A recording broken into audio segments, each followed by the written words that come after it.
अरब के खजाने खाली होने लगे।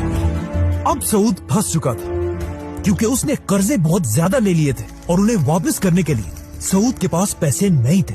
लेकिन इस सब के बाद भी सऊद अपनी अय्याशी की जिंदगी गुजारता रहा। ये देखकर सऊद को उसके भाई फैसल ने बहुत समझाया कि तुम्हारी इन अय्याशियों से ये मुल्क तबाह हो जाएगा, लेकिन सऊद ने फैसल की बात नहीं मानी। आखिर फैसल ने गुस्से में आकर अपनी प्राइम मिनिस्टर की पोस्ट से रिजाइन कर दी और सऊदी अरब छोड़कर चला गया। फैसल के जाने के बाद सऊदी अरब के हालात और भी ज्यादा खराब हो गए और सिर्फ 2 सालों में सऊदी अरब तारीख में पहली बार बैंकरप्ट होने के बिल्कुल करीब खड़ा था। ये सब देखकर सबको समझ आ गई कि अब सऊदी अरब को तबाह होने से सिर्फ एक ही आदमी बचा सकता है, शहजादा फैसल।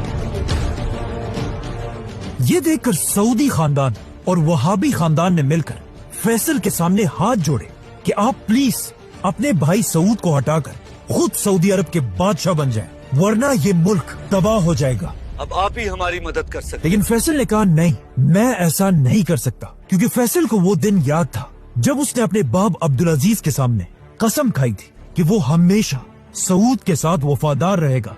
इसीलिए फैसल ने कहा कि नहीं, बादशाह सऊद ही रहेगा, मैं उसके अंदर प्राइम मिनिस्टर बनकर सऊदी अरब को बचाने की कोशिश करूंगा। सऊद ने फैसल की ये ऑफर एक्सेप्ट कर ली और सारी ताकत प्राइम मिनिस्टर फैसल के हवाले कर दी।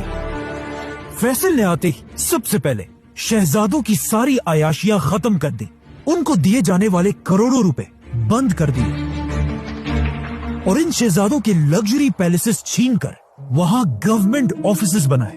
और सबसे बड़ा काम फैसल ने यह किया कि तारीख में पहली बार सऊदी अरब से स्लेवरी खत्म कर दी।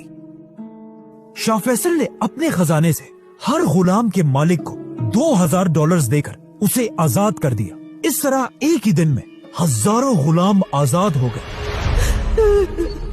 और सऊदी की इकोनॉमी ठीक करने के लिए शाह फैसल ने एक ताकतवर आदमी से कर्जा भी लिया, जो उस वक्त सऊदी का सबसे अमीर आदमी था, जिसका नाम था मोहम्मद बिन लादेन।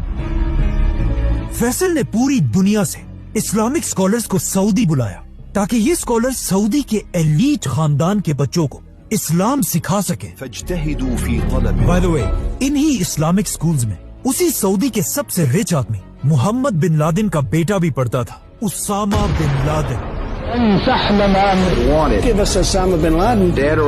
फैसल के इन जबरदस्त कामों से अब सऊदी अरब दोबारा मजबूत होने लगा, लेकिन पूरी दुनिया को अच्छी तरह पता था कि सऊद सिर्फ नाम का बादशाह है और सारी ताकत असल में फैसल के पास है। इस सब के